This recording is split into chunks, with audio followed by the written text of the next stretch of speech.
Detail से बताएंगे कि पलवल में अवैध कॉलोनियों का जाल काफ़ी बिछ चुका है जी 5 महीने आपको आए हुए हो गए और पहले से जाल बिछता चला आ रहा है। जी जी। क्या डिपार्टमेंट तैयारी कर रहा है इनको रोकने की? मैं आपको मीडिया के माध्यम से आपको भी और जनता को भी, जो पलवल की जनता है उसको ये बताना चाहूँगा कि पलवल ज़िले में अवैध कॉलोनियाँ ज़्यादा संख्या में हैं दूसरे ज़िलों के हिसाब से, लेकिन जब से मैंने यहाँ पे ज्वाइन किया है जनवरी 2025 से, तब से लेके और अब तक मैं लगातार अवैध निर्माण पे, अवैध कॉलोनियों पे एक्शन लेता आ रहा हूँ। और department of town and country planning की तरफ से भी सख्त हिदायतें हैं कि जी ज़्यादा से ज़्यादा संख्या में अवैध निर्माण को तोड़ा जाए, हटाया जाए और नई कॉलोनियाँ बसने से रोका जाए। इसके लिए विभाग अपने स्तर पर काफ़ी कार्रवाई कर रहा है। शोकॉज नोटिस जारी कर रहे हैं हम लोग, रिस्टोरेशन ऑर्डर्स जारी कर रहे हैं, उसके बाद FIRs भी भेज रहे हैं हरियाणा स्टेट एनफोर्समेंट ब्यूरो के पास। और लगातार इसी तरह से अवैध निर्माण पे डेमोलिशन ड्राइव्स के थ्रू ही शिकंजा कसा जाता है। और न्यूज़पेपर मीडिया के माध्यम से भी हम आम जनता को बार बार समझाते हैं, उनको सुझाव देते हैं कि जी अपने पैसे को अवैध कॉलोनियों में इन्वेस्ट ना करें, इनके झांसे में ना आएँ। और जो कॉलोनी काटने वाले हैं, अवैध कॉलोनी काटने वाले, उनके खिलाफ भी हम FIR वगैरह भिजवा के पुलिस डिपार्टमेंट से सख्त कार्रवाई करवा रहे हैं। ऐसा माना जाता है कि जी जो पॉलिटिकल प्रेशर काफ़ी होता है, क्योंकि जो अवैध कॉलोनियाँ काट रहे हैं वो ज़्यादातर सत्ता पक्ष से जुड़े होते हैं, सीधे संपर्क होते हैं। नहीं, मैं आपको बताना चाहूँगा, ऐसा हो सकता है कि किसी का नज़रिया ऐसा हो कि उसे ऐसा लगता हो, लेकिन धरातल पे इस तरह की कोई बात नहीं है। कोई पॉलिटिकल प्रेशर नहीं होता और कोई ना तो हमारे ऊपर कोई पॉलिटिकल प्रेशर है और ना ही कोई पॉलिटिकल जो भी हरियाणा की राजनेता हैं या राजनीति है, सत्ता पक्ष है, ना तो सत्ता पक्ष कभी भी अवैध कॉलोनियों के निर्माण को बढ़ावा देने के लिए कोई इस तरह की उनको सपोर्ट करता है। और ना ही मुझे लगता है कि जो अपोजिशन है, तो विपक्ष में जो लोग बैठे हैं राजनीति में, तो वो लोग भी मुझे नहीं लगता कि वो किसी अवैध निर्माण को उकसावा देते हो या बढ़ावा देते हो। ये ज़रूर मैं कह सकता हूँ कि विधानसभा के लगातार जितने भी अपने सदन में जब कार्रवाई चलती है तो बार बार इस तरह के मुद्दे उठते हैं और दोनों ही तरफ से, पक्ष और विपक्ष, मुझे तो ऐसा लगता है कि दोनों तरफ से बार बार यही अपेक्षा की जाती है और यही डिस्कशन होता है कि जी अवैध निर्माण को रोका जाए, जितना उस पर शिकंजा कसा जाए। और डिपार्टमेंट लगातार हर ज़िले में अपनी तरफ से हर संभव प्रयास कर रहे हैं। कि साम दाम दंड भेद जी की नीति पर चलते हैं हम, तो कहीं सुविधा स्वरूप काम आ जाता है। जी जी जी। अभी जो आपने जैसा पूछा ना कि साम दाम दंड भेद वाली बात, तो कई बार क्या होता है, पत्रकार महोदय, मैं आपको बताना चाहूँ कि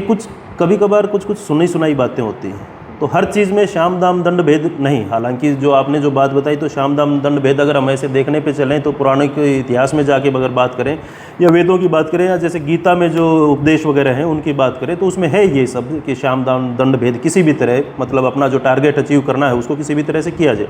लेकिन इस चीज़ को मैं नहीं मानता कि हमारे डिपार्टमेंट की तरफ से या हमारे डिपार्टमेंट के अंडर आने वाले जो भी काम हो उनमें कुछ इस तरह की कोई इन्वॉल्वमेंट हो के कोई सोचे कि भी मैं साम दाम दंड भेद लगा के अपना काम निकलवा लूँगा या अपना काम करवा लूँगा। मुझे नहीं लगता ऐसा, क्योंकि जो एक्ट्स हैं और जो पॉलिसीज़ हैं और जो नॉर्म्स हैं, रूल रेगुलेशंस हैं, सब कुछ उनके प्रावधान के अनुसार एग्जामिन होकर और उसी के अनुसार कार्रवाई होती है। ऐसा नहीं है कि पॉलिसी के नॉर्म्स कुछ और बोल रहे हो और वो फिर फुलफिल ना कर रहा हो कोई। मान लीजिए किसी ने लाइसेंस अप्लाई किया या किसी ने CLU के लिए अप्लाई किया या किसी ने रेगुलराइजेशन ऑफ अनऑथराइज्ड कॉलोनीज़ के लिए अप्लाई किया, तो ऐसा नहीं है कि हम नियमों को ताक पे रख के और साम दाम दंड भेद के लालच में आके या किसी दबाव में आके उसको हम रेगुलराइज कर देंगे या परमिशन दे देंगे। ऐसा बिल्कुल भी नहीं है, क्योंकि हर किसी को, हम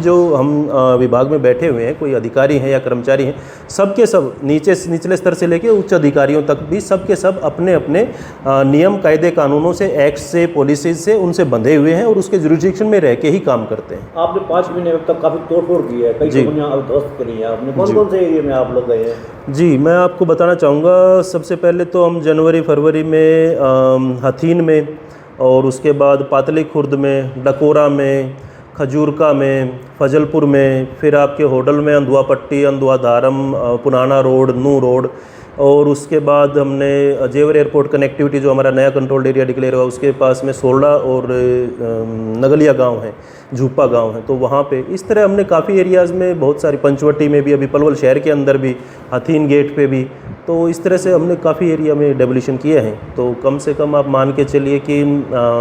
हर महीने का हमारा टारगेट रहता है कि 60 एकड़ जो अनऑथराइज्ड अवैध निर्माण हो रखा है,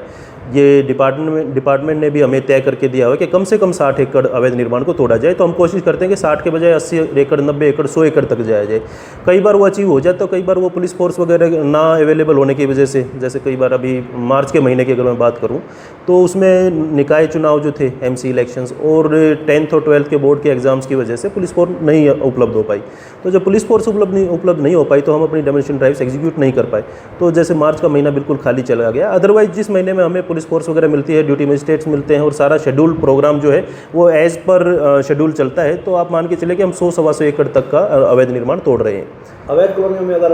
अपनी पूंजी को ना लगाएं तो आप क्या सजेस्ट करेंगे, कहाँ उनको अपना प्रॉपर्टी लेनी चाहिए? जी, आपने बिल्कुल सही बात पूछी कि जो आम जनता है वो अगर अवैध कॉलोनी में पैसा ना लगाए तो वो अपना कहाँ इन्वेस्ट करे। तो मैं सबसे पहले तो ये कहना चाहूँगा कि इन्वेस्टमेंट की तो बात बाद की है। देखिए, सबसे पहले तो आता इंसान को रोटी, कपड़ा और मकान, तो इसकी ज़रूरत होती है। तो मकान जो है तो वो इन्वेस्टमेंट के बजाय अपना जो बेसिक पर्पज़ है रहने के लिए, सबसे पहले तो वो खरीदे। उसके बाद भी अगर किसी को लगता है कि 2 पैसे की मैं बचत करके कहीं इन्वेस्ट कर सकता हूँ, तो मेरा सुझाव यही रहेगा कि लाइसेंस्ड कॉलोनीज़ में जो टाउन एंड कंट्री प्लानिंग की तरफ से जो लाइसेंस ग्रांटेड कॉलोनीज़ हैं उनमें इन्वेस्ट करें, या फिर HSVP के जो डेवलप्ड सेक्टर्स हैं उनमें ऑक्शन के थ्रू प्लॉट्स ऑक्शन होते हैं उसमें अप्लाई करें, उसके थ्रू अगर प्लॉट अलॉट हो जाता है तो। या फिर उसके बाद जैसे लाइसेंस कॉलोनीज़ में एक अभी कुछ पिछले 5-7 साल से DDJY जो प्लॉटेड कॉलोनी है, या अफोर्डेबल ग्रुप हाउसिंग के जो फ्लैट्स निकलते हैं उनमें इन्वेस्ट कर सकते हैं काफ़ी कम दाम पे, जायज़ दामों पे, और सरकार की तरफ से रियायतें देके और काफ़ी कम दामों में उपलब्ध हो जाते हैं। उसके बाद भी अगर किसी को करना है तो अभी मैं बताऊं आपको कि रिसेंटली पिछले 1.5-2 साल में 2023 के एंड के आसपास और 24 में पलवल ज़िले में करीब 112 अवैध कॉलोनियाँ रेगुलराइज हुई हैं। जो हमारा स्पेशल प्रोविजंस एक्ट है, Haryana management of civic amenities and deficit infrastructure areas outside municipal areas, उसके तहत 112 कॉलोनीज़ अभी रेगुलराइज हुई हैं। तो उनमें काफ़ी सस्ते दामों पे वो इन्वेस्ट कर सकते हैं। और